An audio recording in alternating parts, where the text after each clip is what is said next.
Hey guys, welcome back to our channel Educable और आप सबका स्वागत है फिर से हमारी न्यू वीडियो में। आज के वीडियो का होने वाला है topic about DU PG admission queries. जैसे कि आप लोगों को पता ही होगा कि DU के जो एंट्रेंस हैं पोस्ट ग्रेजुएशन के वो सारे अभी ख़त्म हो चुके हैं और उसके बाद अब आगे आप बच्चों को क्या करना है, क्या क्वेश्चंस हैं, उनके क्या क्वेरीज़ हैं, तो उसके रिगार्डिंग ये वीडियो होने वाली है। क्योंकि बहुत सारे बच्चों को अब कोई आइडिया नहीं है कि अब एग्ज़ाम देने के बाद आपको उनको नेक्स्ट स्टेप क्या करना है। क्योंकि कुछ स्टेप ऐसे होते हैं जिनकी प्रिपरेशन आपको पहले से करनी चाहिए या फिर जिनके बारे में आपको पहले से पता होना चाहिए। जब मैंने PG में एडमिशन लिया था तो मुझे जिन प्रॉब्लम्स को फेस करना पड़ा था, जिनको बताने के लिए, जिनको एड्रेस करने के लिए मेरे पास कोई नहीं था, उन्हीं क्वेरीज़ के बेस पे मैं जो है इस वीडियो को लेकर आई हूँ। जो भी प्रॉब्लम्स मुझे फेस करनी पड़ी थी, आई डोंट वांट कि वो आप लोगों को फेस करनी पड़े, बिकॉज आप लोगों के लिए मैं यहाँ पर हूँ। लेकिन मेरे समय पर कोई मुझे ऐसा गाइड करने वाला नहीं था कि जो इस टाइप की छोटी छोटी जो क्वेरीज़ होती हैं उनके ऊपर किसी ने वीडियो बनाई हो। आई होप आपको वीडियो पसंद आएगी और बहुत हेल्पफुल लगेगी। और प्लीज़ अपने फ्रेंड्स के साथ भी शेयर करना, जो भी अभी एंट्रेंस दे रहे हैं या फिर आगे देने वाले हैं फ्यूचर में, उन सभी के लिए बहुत हेल्पफुल होगी। और चैनल पे नए हो तो सब्सक्राइब ज़रूर कर लेना, ठीक है।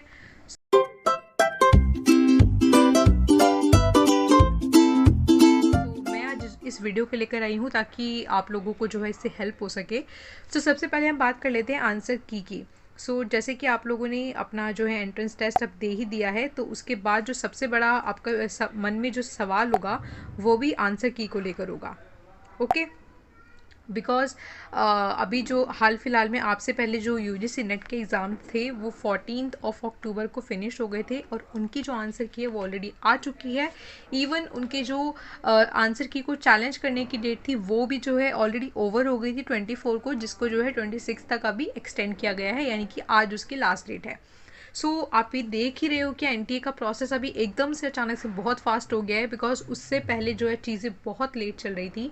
और इस साल की जो PG के एडमिशन है वो लास्ट ईयर से भी काफ़ी ज़्यादा डिले चल रहे हैं, बिकॉज लास्ट ईयर आपके एग्ज़ाम्स थे वो सितंबर एंड तक जो है ऑलमोस्ट ओवर हो चुके थे, लेकिन इस बार अक्टूबर हाफ के भी बाद आपके एग्ज़ाम्स हुए हैं, तो आपका जो एडमिशन है वो काफ़ी लेट है। इसकी मैं आपको एश्योरिटी दे रही हूँ कि जो आपकी आंसर की है वो यहाँ पे आपको बहुत ही जल्द देखने को मिलेगी, ठीक है। जिस तरीके से पहले बहुत समय लगता था आंसर की आने में, इस साल जो है इतना समय नहीं लगेगा, बिकॉज आपका एडमिशन्स ऑलरेडी लेट हैं। हम इस तरीके से एक्सपेक्टेशन लगा सकते हैं कि आपकी जो आंसर की है वो आने वाले 1 हफ्ते या 1.5 हफ्ते में आ जाएगी, ठीक है। उसी के भीतर आपको जो है आंसर के आने के बाद आपको 2 से 3 दिन आपको जो है चैलेंज करने के लिए दिए जाते हैं। उसके बाद जब वो आपके क्वेश्चन जो होंगे जो चैलेंज हो जाएंगे, उसके बाद जो आपकी फाइनल की आएगी वो उसके अराउंड 1 वीक में आ जाएगी, ठीक है। मोटा मोटा हम देखें 2 से 3 हफ्ते के अंदर ही आपका सारा प्रोसेस जो है ख़त्म हो जाएगा और फिर आपकी यहाँ पे जो है मेरिट लिस्ट और एंट्रेंस टेस्ट की जो लिस्ट है वो देखने को मिल सकती है, ठीक है। तो ये हो गई आंसर की बात। अब आंसर की को चैलेंज कैसे करते हैं? उसके लिए आपको पर क्वेश्चंस 200 रुपीज़ जो है पे करने होते हैं, और जो भी आपका आंसर की का नोटिस आएगा उसमें आपको वेबसाइट दी जाएगी। उस वेबसाइट पे आप पर्टिकुलर क्वेश्चन की जो ID होगी, जो भी आपको आंसर की के अंदर जो क्वेश्चन की IDs मेंशन होती हैं, तो वो आपको वहाँ पे डालनी है, ठीक है। उसका एक अलग प्रोसेस है, उसके बारे में भी हम यहाँ पे डीपली बात नहीं करेंगे। नेक्स्ट आपका क्वेश्चन आता है how to check your score in merit and entrance list. क्योंकि काफ़ी सारे बच्चों को समझ नहीं आता है कि उनको कैसे चेक करना है, क्वेश्चन वाइज आएगा या फिर पर्टिकुलर आपका जो पोर्टल है आप उस पर लॉगिन करोगे तो आपको स्कोर आएगा। बिकॉज स्टूडेंट में क्या था, आपने जो है लॉगिन किया था और आपको जो है वहाँ पे आपका पार्ट 1 पार्ट 2 इस तरीके से आपको स्कोर वहाँ पे देखने को मिला था।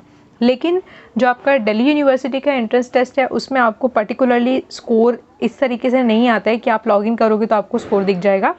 आपको बेसिकली लिस्ट में चेक करना होता है।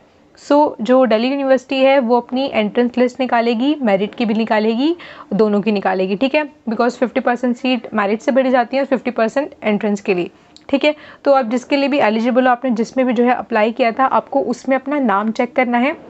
उस नाम के आगे आपका स्कोर लिखा होगा, वो स्कोर लिखा होगा आपका आउट ऑफ 400, ठीक है। वहाँ पे क्वेश्चंस नहीं होंगे कि आपने कितने क्वेश्चन सही करे हैं, कितने गलत, वो आपको सिर्फ आंसर की में ही चेक करने को मिलेगा।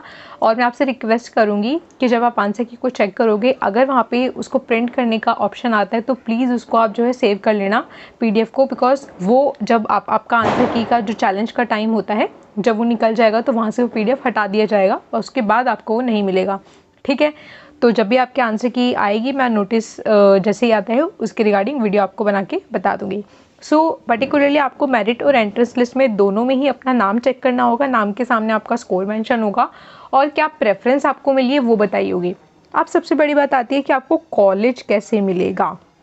अब आपको नॉर्थ का कॉलेज मिलेगा, साउथ का कॉलेज मिलेगा या फिर कौन सा कॉलेज मिलेगा और क्लासेस आपकी कहाँ पर होंगी। सो ये एक कुछ क्वेश्चंस मेरे दिमाग में भी थे जब मैंने पीजी का एंट्रेंस दिया था और जिनका आंसर करने के लिए मैंने काफ़ी लोगों से पूछा, लेकिन मुझे एक क्लैरिटी ऑफ थॉट नहीं मिला था। सो मैं नहीं चाहती कि आप उस डिलेमा में रहो, इसलिए मैं ये वीडियो लेकर आई हूँ ताकि ऐसे जो छोटे छोटे क्वेरीज होती हैं उनकी जो सॉल्यूशन जितने मुझे पता है एटलीस्ट उतना जवाब मैं आप लोगों तक पहुँचा सकूँ, उतनी इन्फॉर्मेशन मैं पहुँचा सकूँ जितनी मेरे पास ऑलरेडी अवेलेबल है मेरे एक्सपीरियंस से। ठीक है।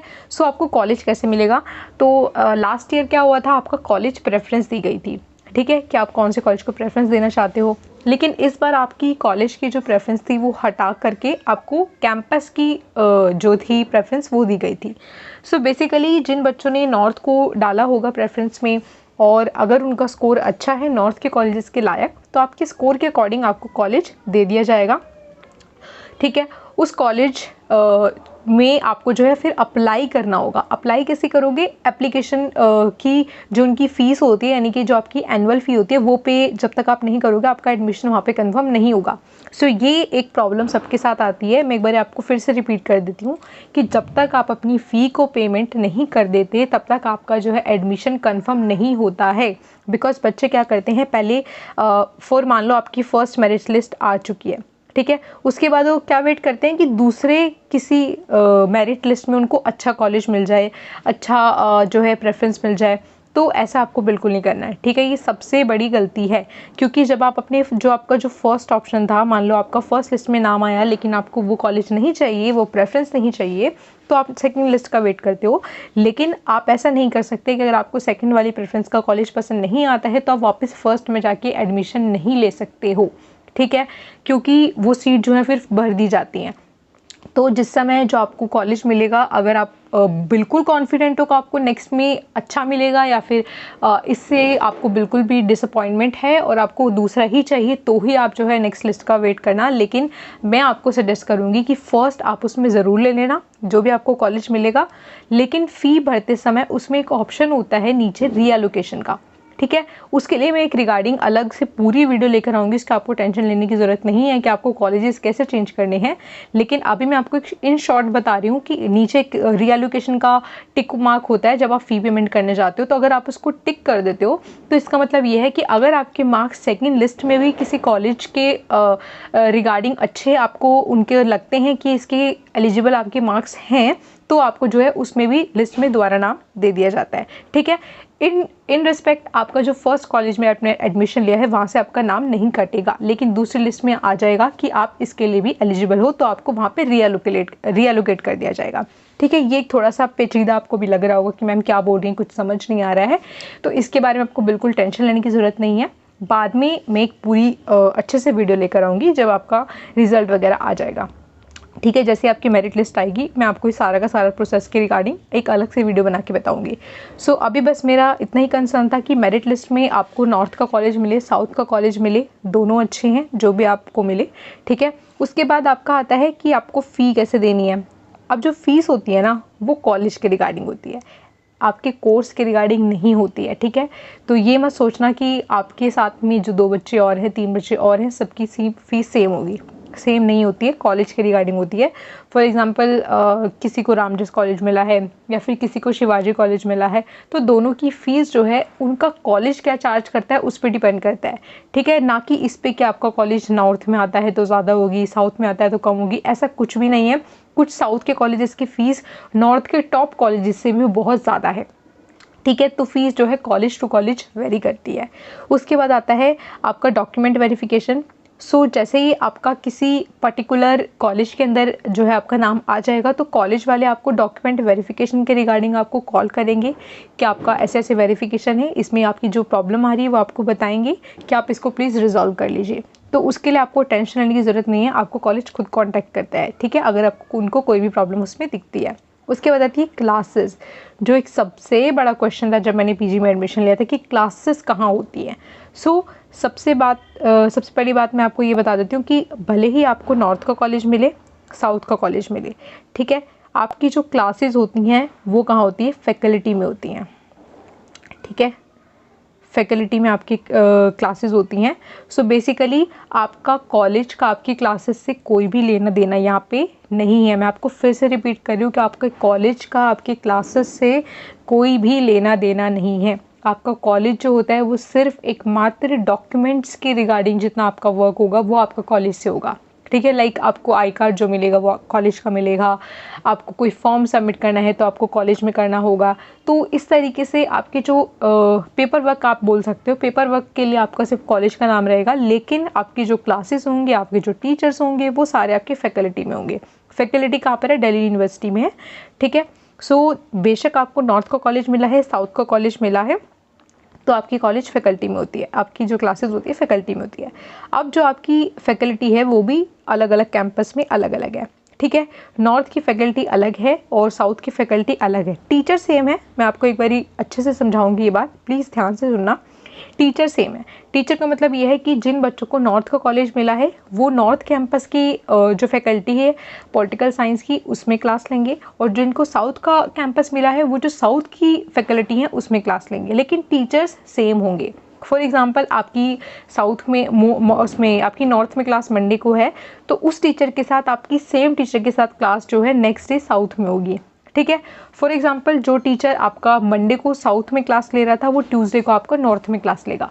तो बेसिकली आपको टीचर्स की यहाँ पे कोई टेंशन लेने की ज़रूरत नहीं है कि आपको अच्छे टीचर्स मिलेंगे या फिर नॉर्थ वालों को ज़्यादा अच्छे मिलते हैं, साउथ वालों को ज़्यादा अच्छे नहीं मिलते हैं, ऐसा कुछ भी नहीं है। सेम टीचर्स होते हैं, बस वो ऑल्टरनेटिव डेज पे आपको पढ़ाते हैं और आपकी पढ़ने की जगह चेंज हो जाती है, ठीक है। और उसमें भी जब आप थर्ड सेमेस्टर में आ जाओगे, सेकेंड सेमेस्टर में आ जाओगे, जो आपके ऑप्शनल पेपर होते हैं उसमें आपकी क्लासेस मर्ज कर दी जाती हैं, यानी कि एक ही जगह पे क्लास होती है नॉर्थ कैंपस में। तो वो एक बहुत बात की बात है, वो आपकी फर्स्ट सेमेस्टर सेकेंड सेमेस्टर के बाद चीज़ें आएंगी, तो उसमें मैं हमें नहीं जाना चाहूँगी। अभी मैं आपको थोड़ी सी क्लैरिटी ऑफ थॉट देना चाहती थी कि अगर आप एडमिशन लेने जा रहे हो ड्यू में तो क्या क्या चीज़ें आपको फेस करनी है, किस किस तरीके से आपका प्रोसेस रहने वाला है। आप बिल्कुल ब्लैंक ना रहें, ठीक है, बिकॉज ये एक कुछ छोटे छोटे क्वेश्चंस थे जो मेरे माइंड में बहुत ज़्यादा थे जब मैंने एंट्रेंस दिया था। सो मैं नहीं चाहती थी कि ऐसी ही प्रॉब्लम्स मेरे बच्चों को फेस करनी पड़े, जो मुझे फॉलो करती हैं एटलीस्ट उनको तो बिल्कुल भी नहीं फेस करनी पड़े। इन क्वेश्चंस के अदर भी आपके पास अगर कोई क्वेश्चन है तो आप मुझे कमेंट बॉक्स में बिल्कुल बेझिझक कमेंट करके बता सकते हो। नीचे टेलीग्राम ग्रुप का लिंक है, वहाँ पर भी आप मुझे ज्वाइन कर लेना। वहाँ पे ऑलरेडी आपके जैसे बहुत सारे बच्चे हैं, तो वहाँ पे हम लोग आपस में डिस्कशन करते रहते हैं, उनकी जो प्रॉब्लम्स होती है वो पूछते रहते हैं। तो अगर आपकी भी कोई समस्या है, कोई प्रॉब्लम है, तो आप वहाँ पे ज़रूर लिखें। मैं जितनी मेरे से हो सकेगी मैं उतनी सहायता आप करने की कोशिश करूँगी, ठीक है। और हो सके तो प्लीज़ चैनल को सब्सक्राइब ज़रूर कर लेना, बिकॉज ऐसी वीडियोस को बनाने में बहुत टाइम लगता है और बहुत एनर्जी पुट इन होती है। मैं अगर आप लोगों के लिए इतना एफर्ट कर रही हूँ तो आप लोगों से एक छोटी सी रिक्वेस्ट है, बस से उस रेड वाले आइकन को आपको प्रेस करना है ताकि ऐसी इंपॉर्टेंट वीडियोस आपसे मिस ना हो। मिलते हैं आपसे नेक्स्ट वीडियो में, तब तक के लिए good bye, take care and best of luck.